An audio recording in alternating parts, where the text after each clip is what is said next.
आएगा। स्वावलंबन के लिए उनके साथ क्या क्या चुनौतियां आती है, तमाम सिद्धार्थनगर हमारे विधायक का अभिनंदन कर रहे हैं। श्री राजेश जी, विजय जी, सिद्धार्थनगर।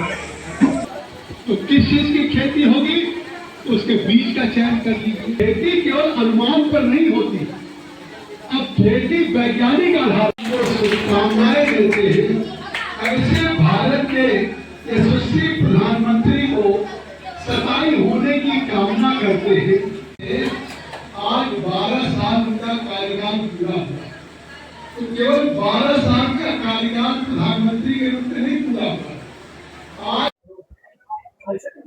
भारत के प्रधानमंत्री श्री नरेंद्र मोदी जी के 12 साल के कार्यकाल प्रधानमंत्री के रूप में पूरे होने पे आज वो देश के आजादी के बाद निर्वाचित सबसे लंबे कालखंड के कार्यकाल के प्रधानमंत्री हो गए हैं।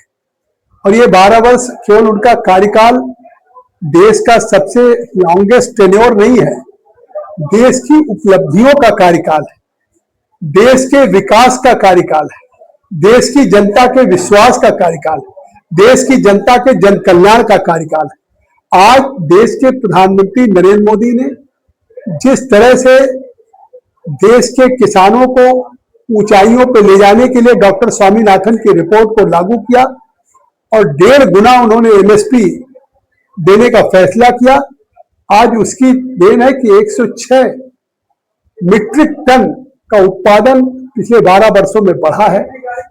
और जिस तरह से उन्होंने प्रधानमंत्री किसान सम्मान निधि के रूप में किसानों को लागत और भर्ती खेती के लिए 6,000 रुपया प्रति वर्ष दिया है, और जिस तरह से उन्होंने विकसित और आत्मनिर्भर भारत बनाने का संकल्प किया है, आज उसी दिशा में इस सिद्धार्थनगर पूरे प्रदेश में मोदी जी के मार्गदर्शन में, योगी जी के नेतृत्व में किसानों को जागरूक करने के लिए खेत बचाओ अभियान शुरू हुआ है।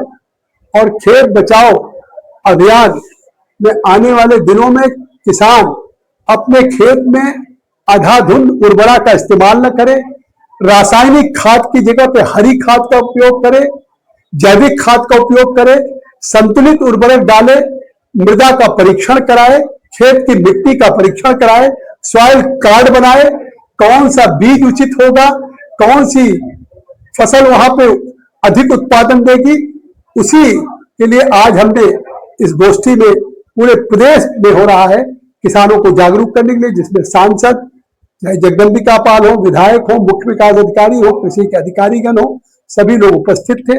और ये अभियान लगातार चलेगा 25 जून तक। सर, आपने खेत बचाओ अपील की किसानों से, तो क्या सरकार की कोई योजना है जैसे उनके पराली का निस्तारण हो जाए? हमने एक प्रयास किया भारत सरकार के ऊर्जा मंत्रालय के PSU national thermal power corporation से, उन्होंने सर्वे किया है, हमारे कलेक्टर ने जमीन भी चिन्हित कर लिया है। हमारा प्रयास होगा कि उत्तर प्रदेश में पहला किसानों की जो पराली खेत में जलाई जाती है उससे किसानों के उर्वरा शक्ति कम होती है, मित्र कीट मरते हैं और धीरे धीरे खेत की बंजर हो जाते हैं। तो उन पराली को न जलाना पड़े, उस पराली का पैसा मिले और वो पराली से उसको प्रेस करके कोयले की तरह से बिजली के थर्मल पावर में उसको बॉयलर चलाने के लिए टरबाइन को काम आ सके। तो ऐसी एक फैक्ट्री मैं प्रयास कर रहा हूं और मैं उसमें लगा हूं कि सिद्धार्थनगर में वो पहली फैक्ट्री आए कि किसानों के खेत से वो नेशनल थर्मल पावर कॉर्पोरेशन उनकी पराली खरीदे और उससे बिजली पैदा करे, जिससे कि पराली भी नहीं जलाना पड़ेगा और किसानों को आमदनी भी होगी।